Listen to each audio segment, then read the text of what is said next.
Hello everyone, welcome. I am joined by Jennifer Cox today. Jennifer is a psychotherapist helping women recognize and remedy their anger. She founded Women Aren't Mad in 2023, a social movement encouraging women to get in touch with their repressed anger. Jennifer hosts a brilliant podcast called Women Are Mad with her co-host, Salima Saxton. She's recently written a book as well, which is what we're here to talk about today. It's called Women Are Angry: Why Your Rage is Hiding and How to Let It Out. So welcome, Jennifer. Thank you for joining me. Thank you. Thank you for having me. Yes, no problem. So yeah, I kind of wanted to start by understanding where the book came from and where Women Are Mad kind of came from. Like, what was that journey for you? It's funny because I've been trying to sort of distill it down, obviously since the book was published and people want to know. Mm. Um, but I think it's such a long answer in a sense. It's whilst being also like there's a quick version, but in longer terms, I think it's sort of the journey of a lifetime. I, as a woman in this world, have myself experienced countless versions of the experiences and events that I write about as happening also to other women, whether that's my patients, whether that's, friends, family. So in fact, the case studies in the book become kind of avatars almost for all of us. But I think in a kind of shorthand, I was really prompted to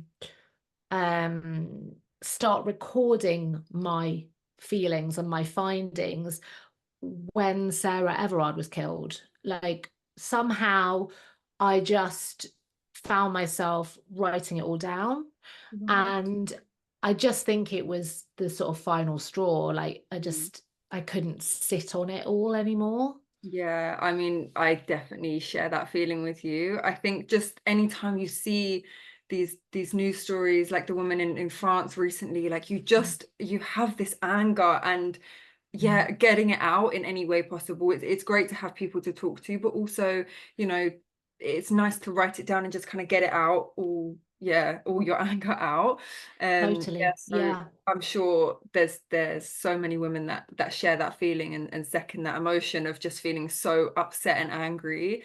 And your book, I think, the main premise from what I understood from it was that, helping women actually identify these feelings as anger itself.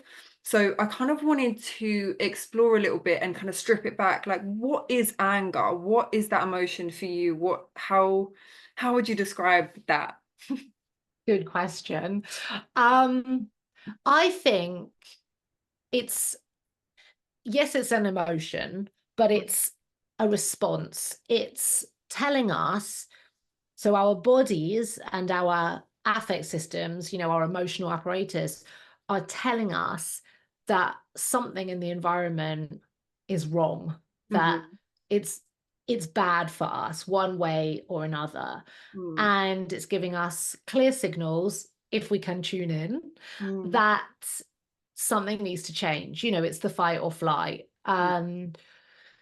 But I think as women, we're so conditioned away from that initial response Yeah. to a stimuli, whatever it is, that we don't pay any attention to it. Mm. And we don't even know maybe what it is that we're feeling. Yeah. Because, if you don't have the language for it, it would just, I don't know, sort of disappear into another symptom very Yeah. easily. Or, you tell yourself, oh, it must be because I feel bad. Like Yeah. I think, you hear women say so much that they feel bad. Yeah. And generally what they come to mean by that is, I feel like I've done something wrong. I feel like I might have hurt someone or upset someone, Mm. but they don't ordinarily stay with that really pure first experience of just, I feel bad. Yeah. Maybe it's because something was done to me that shouldn't Yeah. have been. Definitely. And I think because it's such a common reaction to these things that we take in from the environment, and I Mm. think a lot of it is diluted by then, in your book you mentioned a lot about guilt, and then us kind of internalizing all of these emotions, and actually then it goes from anger, then is completely diluted into actually guilt, like, yeah, guilt on us just feeling like we've done something terribly wrong, when actually no, it's the environment that we're in, it's the stimuli, like you mentioned, that it really makes us feel these awful emotions. And like you say in your book as well, anger is so inflammatory that Mm. it really, at the point of your book is to explain that it causes a lot of these things, like inflammation just causes so many different ailments for women. Yeah. um I think it's interesting that you mentioned vocabulary. So with regards to your book, you speak a lot in the early years, because that's something I want to speak about as well, is the structure of the book, because I think that's very unique. So I kind of wanted to explore why you decided to do it like that. Mm. But yeah, you speak a lot about vocabulary in the book. So what would you say is something women can really try to focus on with regards to their vocabulary and trying to Mm. utilize that specific aspect of identifying their emotions? I think it's so key because, if you think about how we acquire language as we develop, Mm. and we're always encouraging toddlers, use your words, you're feeling something strong. Let's use your words. Let's kind Yeah. of bridge your experience with mine and make a communication happen. Yeah. But I think we don't do it for ourselves. Mm. And as I say, because I think girls, baby girls, like little girls, teen girls, aren't encouraged to think of any of the feelings that they have Mm. as anger, the language, the vocabulary around that doesn't start to develop. Mm. So we're kind of a bit muted at Yeah. that end of the spectrum. Yeah. Um, and I guess I would say, for anyone who has any contact with young girls, whether that's teachers, whether that's parents, I think it really needs to be about enabling from the very beginning Mm. girls to have the same access to those feelings as we allow boys. Yeah.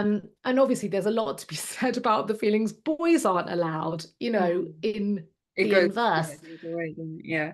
Exactly. And so we're kind of stuck at these, like, in these opposite corners, and no wonder we can't, like, effectively communicate with each other. Yeah. So that's what I would say in terms of practical, bringing up little kids now. But I think we need to do the same kind of parenting to that girl that's still inside us Yeah. now, because we didn't get a new brain like age 18. It's the Yeah. same poor little brain that we were Exactly. born with, Yeah. So, but that also means we can treat that brain. It's a kind of privilege because we get to give her what she didn't get then. Yeah. And that's why I think being honest about what we feel with ourselves in the first instance.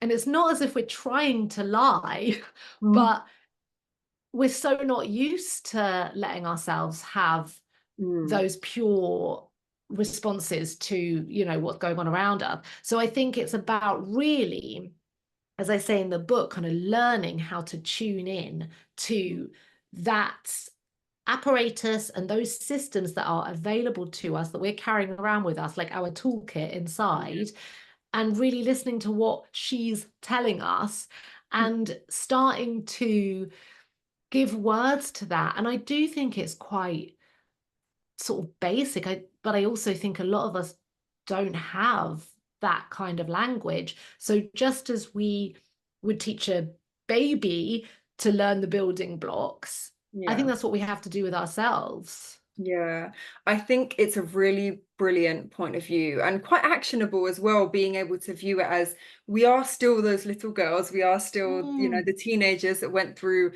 terrifying things, because at the time it was so scary when, I think in your podcast recently, a woman had said that you read out a DM, I think in one of your recent Agony mm. Aunt Oh podcasts, where yeah. said that her daughter had been stared at on the bus, and then she felt so frightened that she had to get off. And then listening to that, it's just like, yeah, I feel like that's happened to my friends, that's happened to me, it's happened to so many people I see online, and it's just, it shouldn't be so common, but it is. And it is the way of sort of remedying it now, is actually understanding those emotions and understanding that when that now happens as an adult, just because you're an adult now, you know, you don't have to have grown out of those scared feelings or anything, and you're Yeah. completely valid for feeling that. Yeah, no, I like that point of view, and I like the fact that you focus on being able to change and grow your brain. And it's Gina Rippon that I really like about when she speaks about neuroplasticity and being able to morph and Yeah. change your brain over time. And it's interesting you say about the whole differences between boys and girls, because she Hmm. says that there's so many more similarities than there are differences. And I've seen so many people talking about that. So it's like, why aren't we then sharing these emotions, allowing boys to cry, allowing girls to be angry? Yeah. Yeah, and I think growing up, it was sort of, for me personally, like anger was such an indulgent emotion, because you just Yeah. feel so ashamed of it. So when you allowed yourself to be angry, it kind of felt like in a weird way, like a guilty pleasure type emotion. So I feel that it's nice to now, because obviously I'm reading this book for myself, I'm not just, you know, doing it for the interview. But yeah, I think it's brilliant to look at it, that you can change that, and you can take those emotions that you know had repressed for so long. um in your book, you mentioned that you have widened your demographic of clientele because you've been able to do like Zoom and Mm. online interviews after COVID. So I was interested to find out if there was any similarities across this wider demographic that you've noticed. I think there are so many similarities. That's what, I mean, in a way, I guess you could argue it's what sort of started to really enrich my argument in a Mm, sense, was when I started to see that actually this isn't just like women in London. mm, This is women all over the country. This is women from other countries yeah, and from really different backgrounds, you know, from really different um sectors of work or cultural, ethnic heritages, like totally different. And yet so many similarities. yeah, And it really is something about a sort of shared message that we internalize. It's a bit like I say, we're never taught it. We just know what's expected of us. yeah, And whether it's like smoothing things over, taking care of people, making sure that other people don't feel sad or hurt or, you know, put out by us, you can kind of see how there are versions of this globally, yeah. you know, in every single culture and at every single age. Mm, Um, and I think, you know, this point back to about being able to change things for ourselves and almost like reparent ourselves is mm, really key, because the advantage that we have now, you know, if we're not children, mm, is that we have more agency. And generally speaking, so obviously this isn't sadly the case across the world, but for a lot of us, we have a few more choices than we did when we were 5, you yeah, know? And so couple, let's exercise them. You know, yeah, this time, if someone is staring at you on a bus, you don't have to put up with it. Like, yes, it might be very scary, but as an adult, we could maybe handle it differently. We could kind of take the hand of that little girl yeah, and give her what if only she'd had at the time. And it yeah. is really difficult, isn't it? Because even as I'm saying that, I have to be aware, well, that can be dangerous for a full grown woman. It's not like we're safe No, now. I mean, that's exactly. the horrific thing, isn't it? Yeah, But I think, and I guess this is the point about standing together as women, really, and learning how to talk about these things, learning how to develop our language so that maybe in those situations we have a more confident voice. And, you know, if you see another woman struggling in that way Mm. in public, you perhaps wouldn't just walk past, you Yeah. know. If we're all on board with this, then can we work better together? Yeah, 100%. And it's the collective consciousness, like being aware that this happens to other women as much as it happens to you, and that to kind of identify the signs of when a woman is feeling uncomfortable, for example, because, it's not as widely spoken about, especially when you're younger, I think. No, God, no.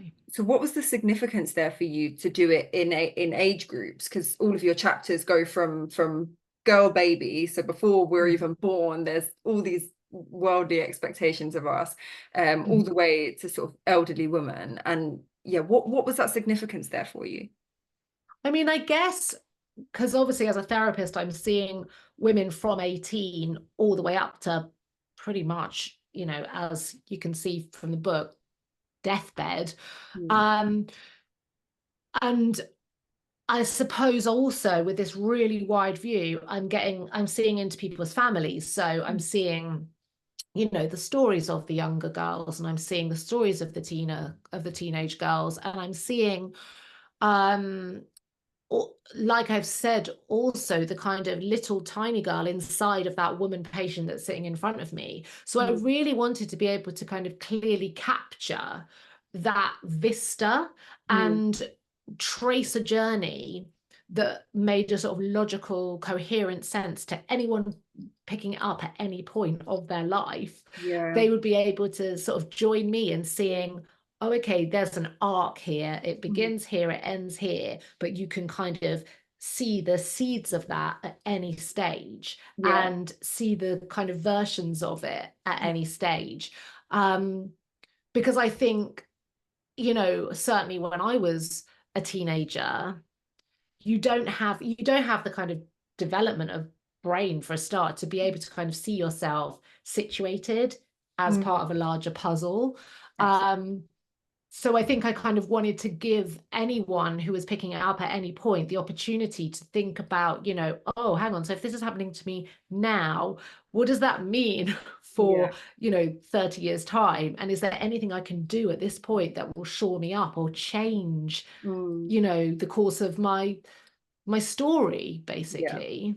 Yeah, I think it was very useful because as much as, people will read it at whatever stage they are in their life, as we've said, you are sort of still caring for that little girl, in at whatever age you are still kind of taking care of that inner child in a way. So Yeah. it's still useful to kind of see the origins of this emotion and this, these feelings that you're repressing.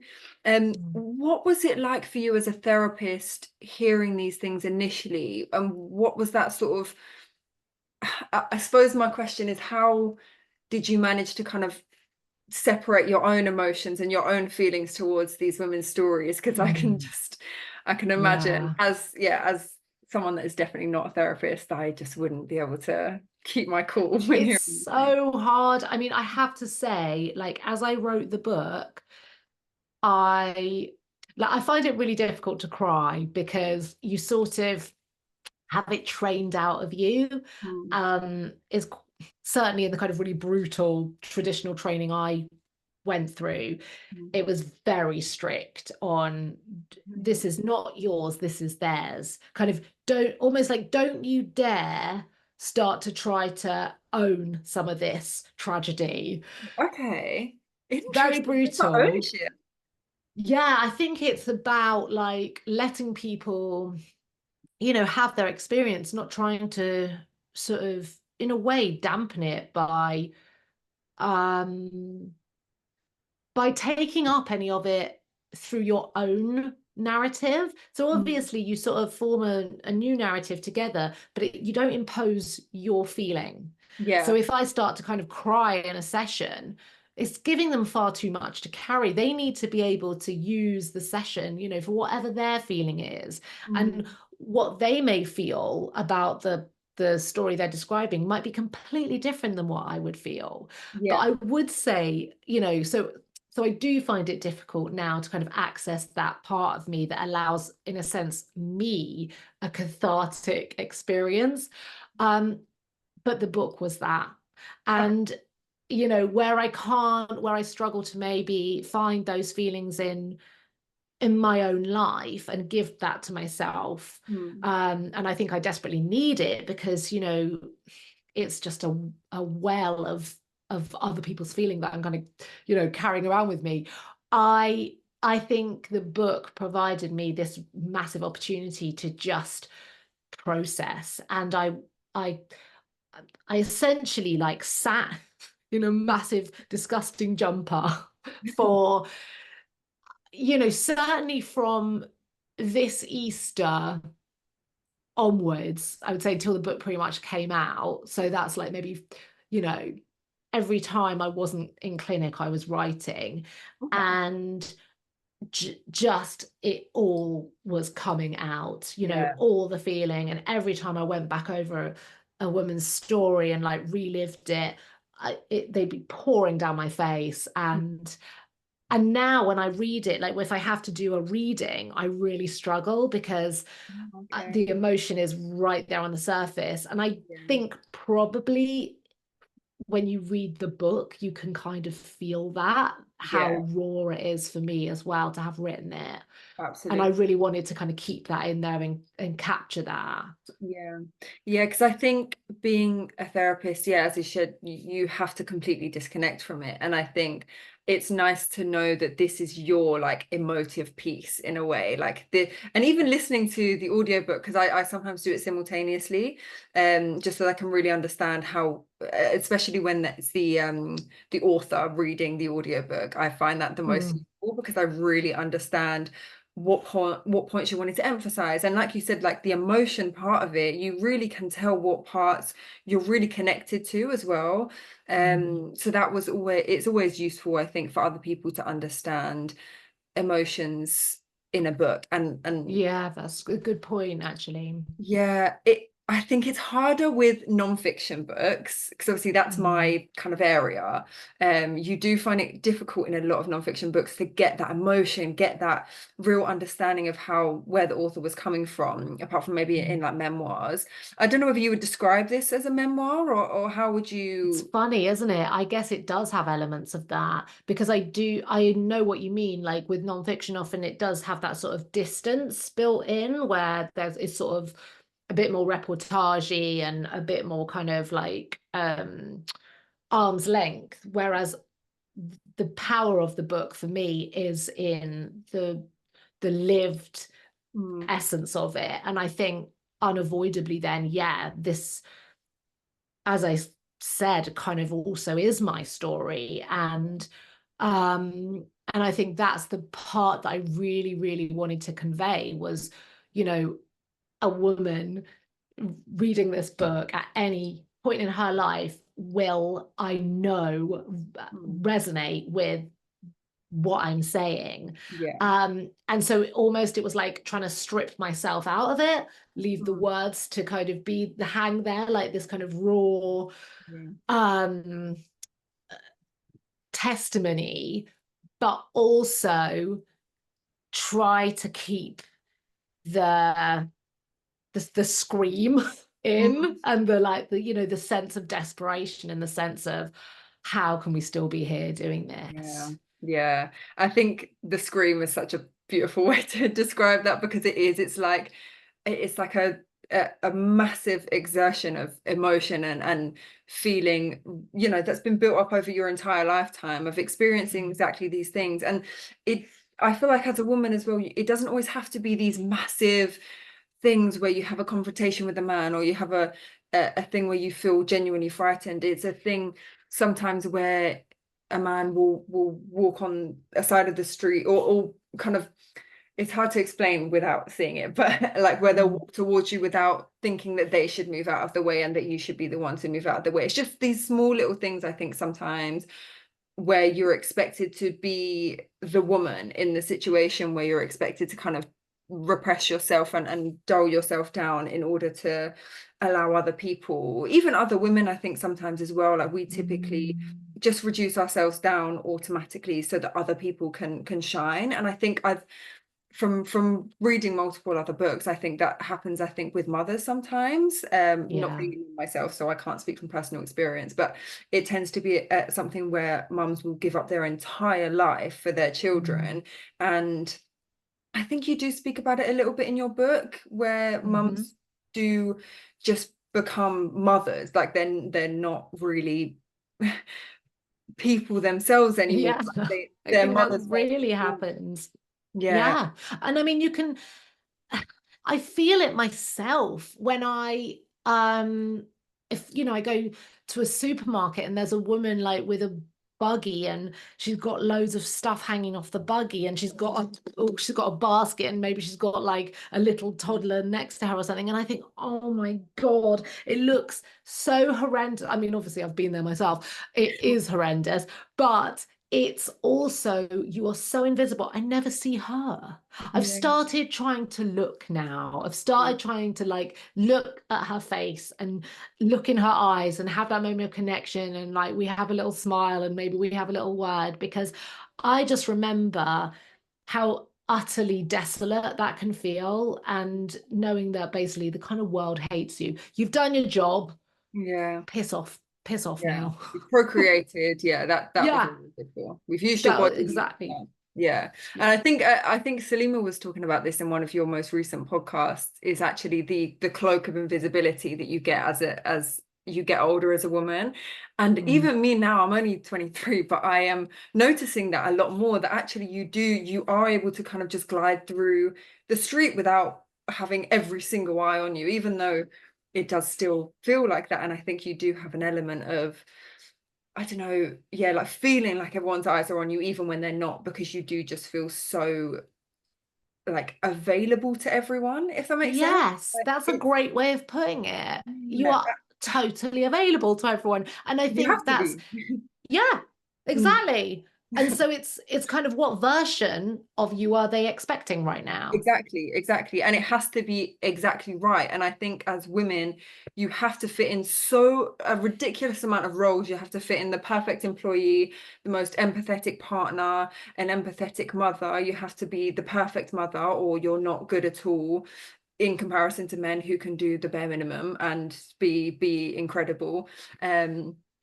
And I think it's so difficult, but we embody that, and we take it along Mm. with us to work every day. We take it to family gatherings and we push it down and just pretend to be fine and everything like that. But actually, the world doesn't allow us to just exist and not. And me and my partner always talk about this because I'm in a relationship with a woman as well, so we're able to talk about these things so deeply, which is lovely.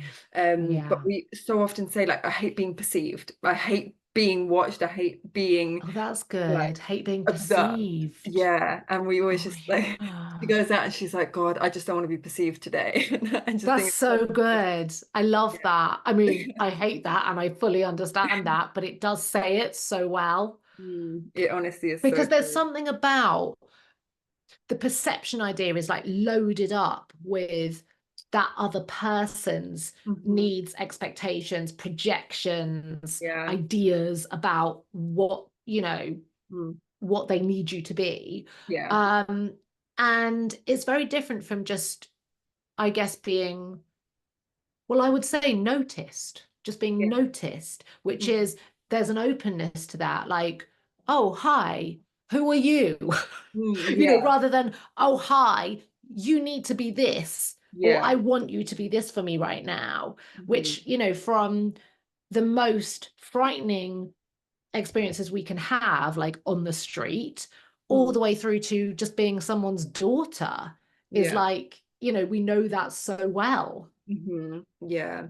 And I think it is that kind of, as soon as you stray away from their expectations of you, you are then responsible for their reactions to their like missing expectations, I suppose, or unfulfilled expectations. And Mm, yeah, it can that's be very so true. exhausting. It's just another emotional work, like job for women to have. Yeah, job, Yeah, a job. job. It's Unpaid, all a another job when you think unpaid about job. it.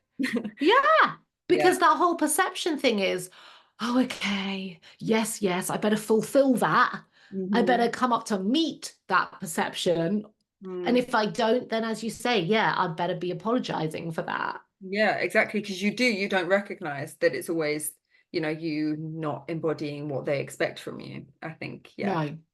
And Yeah. that's what I think, actually, if we're tuning in better and armed with this idea that, you know, you don't have to do that. You don't Mm. have to just as given start being that thing, acting into that series of projections and perceptions. You don't have to. Just Yeah. give it a beat and just sit with yourself. And what do you actually feel in this Mm. moment? And what would you call that? What word would you use for that? It's Yeah. just like giving ourselves, I suppose, respect, Yeah. really. That's a good way to put it. Yeah. Because we don't acknowledge ourselves in these moments. We're like, oh, we're just constantly outward. We're like, how are we being perceived? How are they internalizing it? And I've noticed it through my life. It's just like, oh, like, how can I fit their mold so that then they will be happy, because then I will be happy once they're happy. And it's a never ending loop of It's just, never ending. yeah. Because actually, when you think about those kind of 3 a.m. moments of, oh God, what does that person think of me now?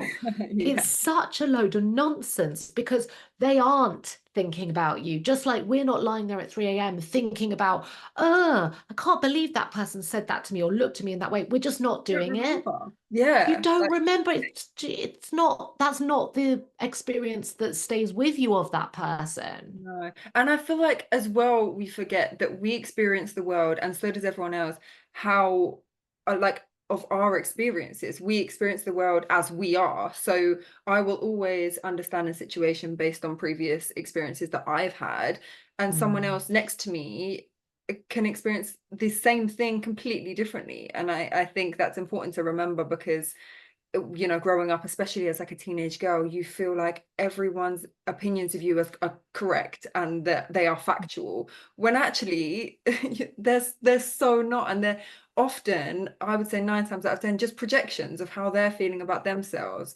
And Totally. it's exhausting, very It's exhausting. exhausting, but it's the kind of thing that I think actually, if we stay aware of it, we can just stop doing it. We can just turn that off and try to get more into the habit of then leaving that off. Yeah. Just like this is a habit, like all of this stuff is habit. So Mhm. why don't we just start changing that habit? It's within our power.